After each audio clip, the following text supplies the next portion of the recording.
Happy May 4th, and welcome back to Link's Crafts. Today, we're going to be making a Star Wars diorama. I'm going to start by opening up this Y-Wing model kit from Bandai.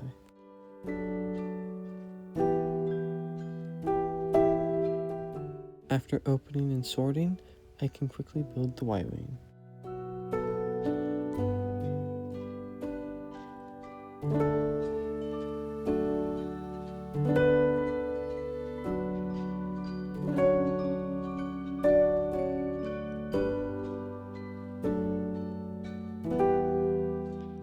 As I'm putting the model kit together, I'm going to use this plastic glue to hold everything in place.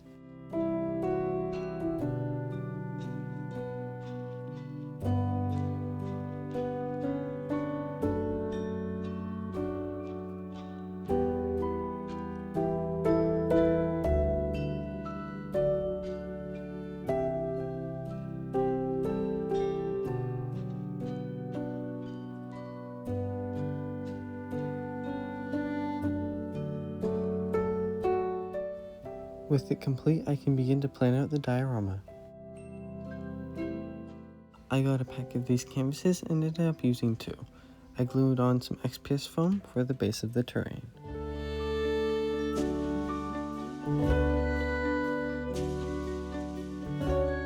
I'm using my knife to score the bottom of the foam so that it holds better to the canvases.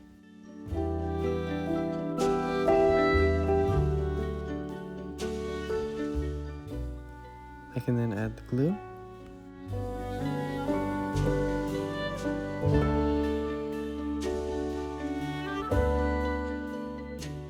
And glue it in place.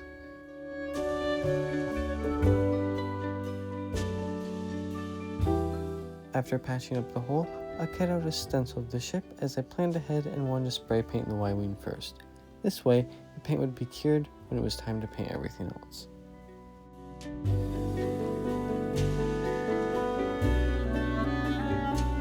After dotting out where I wanted the terrain and cave to go, I began to fill in the gaps with foam. This gave a good skeleton and base for the terrain, but also helped later so I didn't have to waste as much sculpt mold.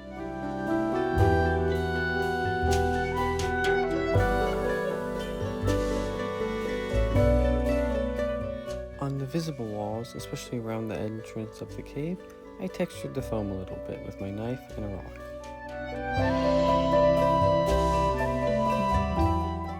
I was unsure of how to do the ceiling of the cave, so I cut out squares of foam board before cutting and layering them atop one another.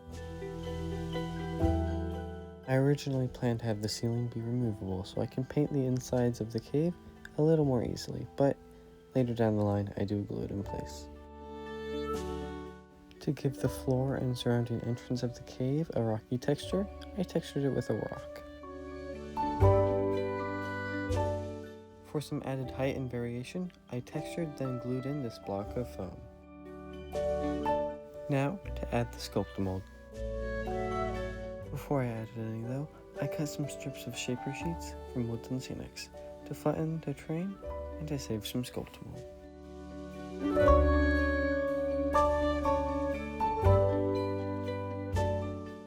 Once they've all been glued in place, I can add the sculpt mold.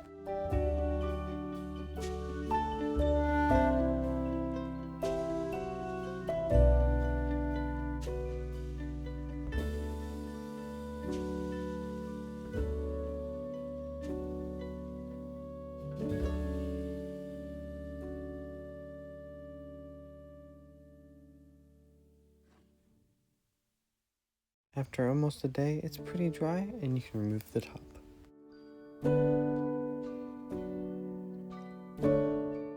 And with the Y-Wing cured, it's time to paint.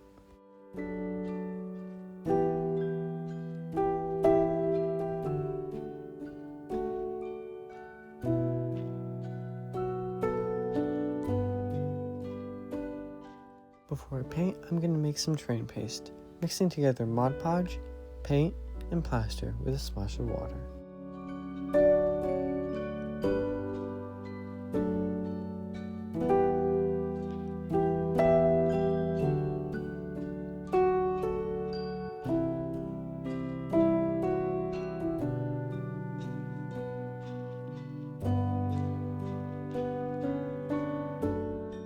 Once I have it at a brushable consistency, I can apply it to the model.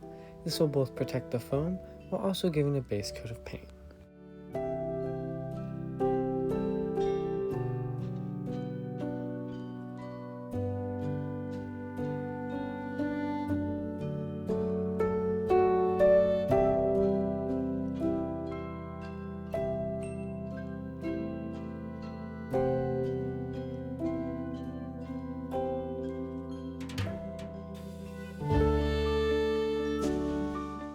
While it's still wet, I'll sprinkle on some sand here and there to add texture.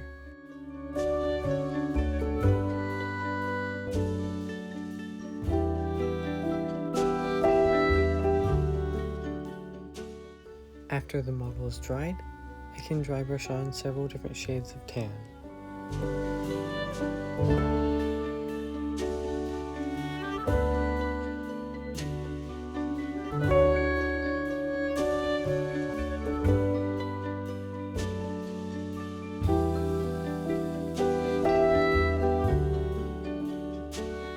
After that, I'll spray some khaki on with my airbrush.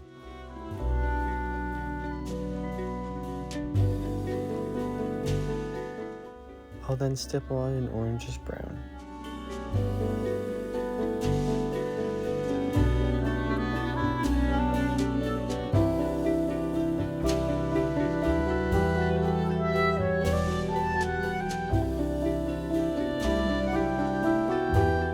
It's looking pretty good now.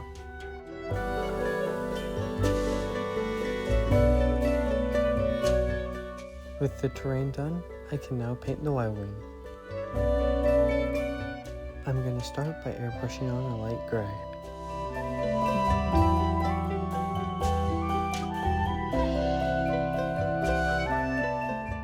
Once that's dried, I'll paint the head of the ship.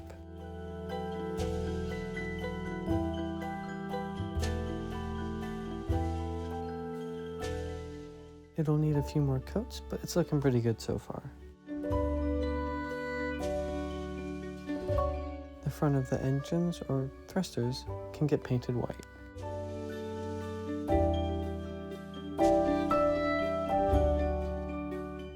For this section, I mixed together a light blue and gray. Now for the yellowish orange arrow on the front. I used a lot of reference images to try and make this as accurate as possible, though there's still a few inconsistencies. After painting the top, the bottom got painted similarly. I then went back with my airbrush with a slight tannish white. After it's dried, it already looks so much better.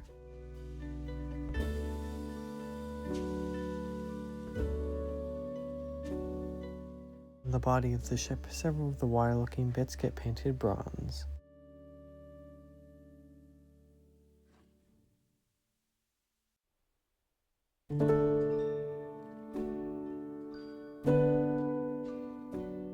The astromech can then get painted silver.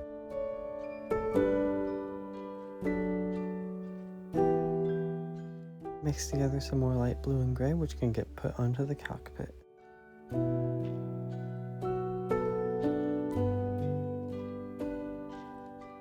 While that's drying, I'll paint the astromech red.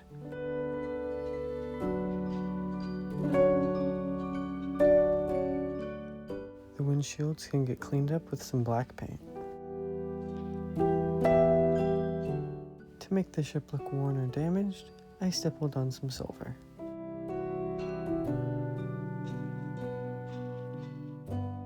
With that, we're looking pretty good. We can now move on to final assembly.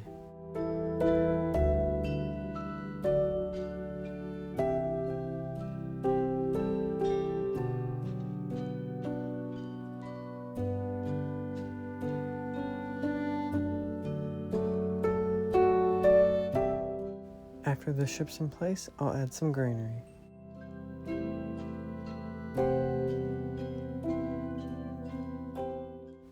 The edges can then get painted black.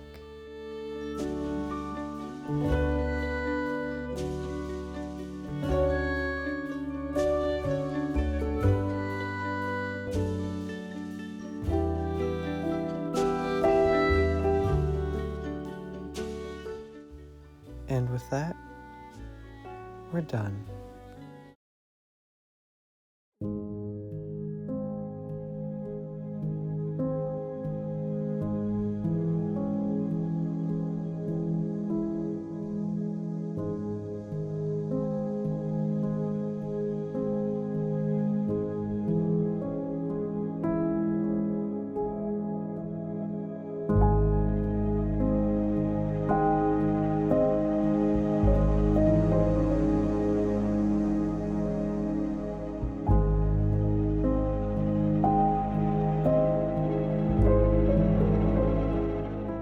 Thank you so much for watching. If you enjoyed this video, please consider subscribing. The music in the background was by Scott Buckley, link in the description. If you have any future craft ideas, leave a comment down below. Until next time, have an amazing day, and may the force be with you.